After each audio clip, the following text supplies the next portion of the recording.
So I imagine that as we read the story of the feeding of the 5,000, as we heard our gospel for today, that you probably envisioned it happening one of two ways. I've found that people kind of hear this story from two different camps. The first camp pictures that, on that day, that Jesus did some divine duplication of those loaves and fish and kind of mass-produced a large quantity of food that then got spread out so that way everyone was able to eat and eat their fill. And then there's a different camp that tends to hear this story from more of a communal miracle, that because Jesus led by example and the disciples offered what they had, that the whole crowd was moved to a change in heart and spirit to offer up what they had among them, so that all people, regardless of how much they had brought, had enough to eat and that there was an abundance left over. Those are kind of the two main ways that I have heard people understand or interpret this story. And while both of those understandings honor the sentiment that God's kingdom is one of abundance, where people's physical needs are a concern and are met, and that community is grown in the breaking of the bread, I think it's also important for us not to just rush to the ending, but to pull back and really take a look at how this plays out from the beginning. So again, Matthew tells us that Jesus had withdrawn for some solitude, but the crowds, they knew, they were savvy to where he was going, so they all left on foot and gathered so that way when Jesus came off the lake, that they were already there waiting for him. And seeing the crowd, Jesus was moved by compassion for them, and so began to heal people and cure the sick. And this went on and on and on into the evening, where sun was going down, and the disciples were like, "Hey, Jesus, it's getting late, man. You should send all these people away so they can go into the villages and get something for themselves to eat." Which I think is an interesting shift, because here they are doing ministry, Jesus caring for the people that are gathered, attending to their needs, to their ailments, healing and curing. But as the need of hunger builds, the disciples don't see that as part of what they're doing there that day. I don't know if it was too mundane or something, that they're like, yeah, of course if people need healing, they got to come to us. But you can feed yourselves, people. Just go, you take care of that one on your own. You don't need to come to us for that. Maybe that's too within the reach of everyday life for them to feel like it was really ministry. Or, perhaps the disciples were just confronted by the sheer numbers in front of them. Maybe they had pulled together and they're like, "Hey, what'd you guys bring to eat?" They're like, "We just got these loaves and fish. This is never going to go around. We got to send people away. This is too many people." Maybe they were just like, "This is a numbers thing, Jesus. You got to send people away."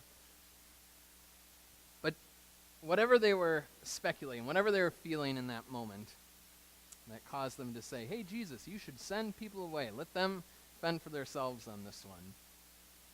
Jesus responds and says, "They don't need to go away. You give them something to eat." Give them something to eat. Jesus, don't you see there's over 5,000? There's got to be just 5,000 guys here, much less all the women and children that are running around that apparently we didn't count for the head count. Plus them, they're here too. What do you mean just give them something to eat?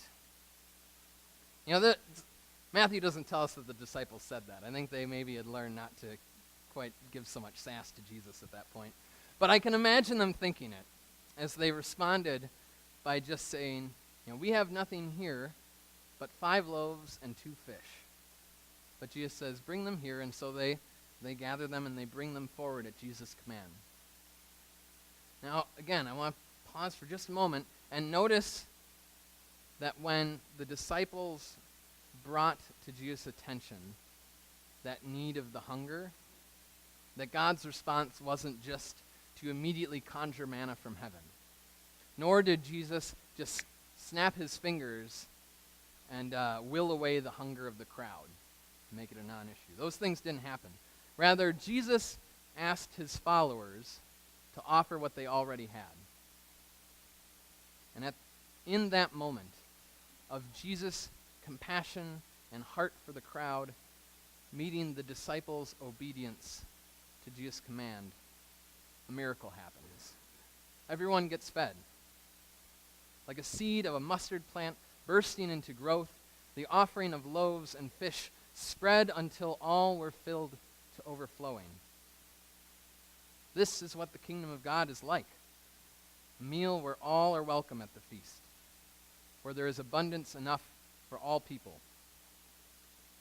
As I was preparing for the message this week and immersing myself in the story of the feeding of the 5,000, I was reminded of a different story I heard once about a congregation whose church building was badly damaged in a storm. And the roof was in need of complete repair, and it was going to be an extensive and expensive overhaul. And so as they gathered that Sunday morning, they were kind of feeling the weight and the pressure of that need. But as the preacher rose before them, said, as you know, we're facing these expensive repairs, but I have both some good news and some bad news. And the good news is that God has already given us the money that we need for the restoration of the roof.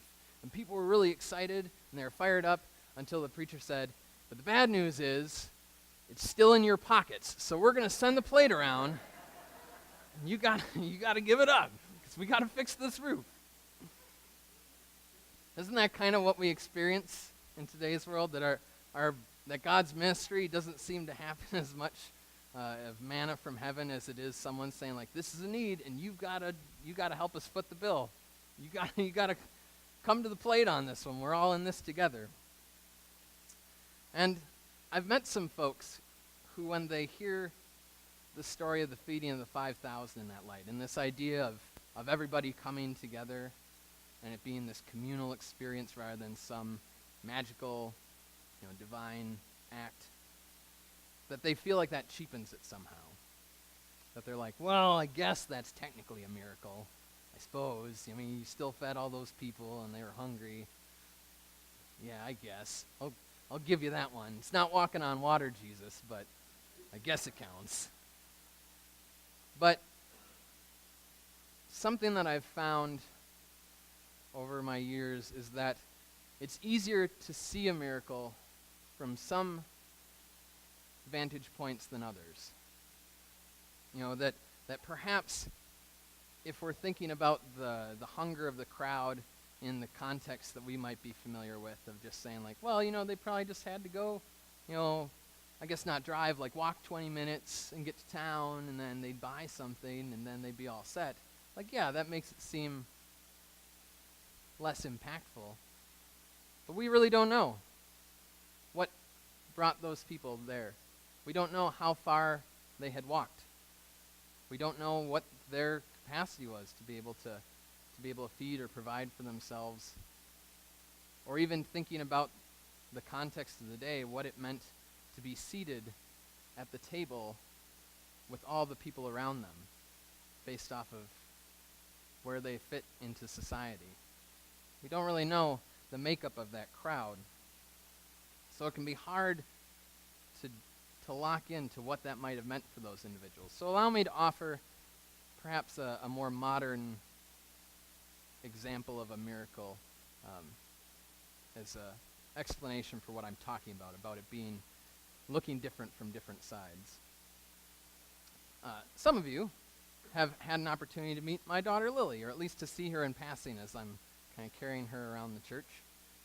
She's a delightful bundle of joy. But something you may not know is that she had kind of a rough arrival into this world, and we spent the first 100 days of her life in the NICU, which if any of you have known someone that has had to hang out with their child or loved one in the NICU, like that's a pretty harrowing experience. And 3 months of that is it's really a marathon at that point. And while we were in the NICU, while we were spending that time caring for our daughter and trying to do right by her in the midst of all the medical professionals that are around us, our families rallied around us. We were living in Madison, and our families lived in Stevens Point and Green Bay, respectively. But in spite of the multiple-hour drive, every week our families would come down and visit us, pray with us, sit with Lily so we could attend to other needs of life that continued to go on, brought meals, helped clean the house while we were staying in the hospital. And I'll never know what it looked like from the vantage points of our parents for them to come down and be with us and support us. But I can tell you with full assurance and honesty from our vantage point, they were a miracle for me and Catherine, for Lily, to be able to be with us and stand with us in that time of need.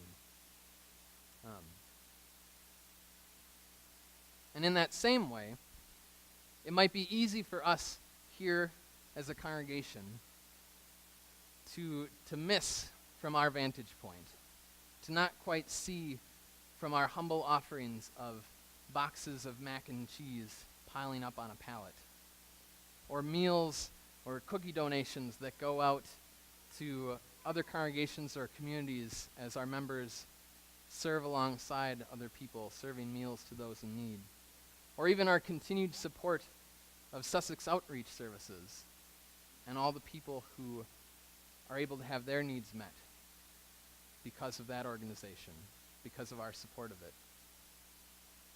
But for the people who receive those meals, who experience that care and concern as a tangible reminder that they are seen, that their needs are known and cared about, that they are worthy and loved, well, that meal might be the miracle that they need in that moment for themselves, for their families. And that's what God's kingdom is like. When the people of God come together in love for God and for one another, affirming that through their words and through their actions, so that the sick might be healed, the suffering might be comforted, that justice would prevail, that people would know that they are loved and worthy of love. And so when we seek after the heart of God, when we open our eyes to the needs of people and community around us, when we offer what we have out of humility and obedience, seeking to love God through our actions towards others, trusting in God's faithfulness, the miracles can and do happen. Amen.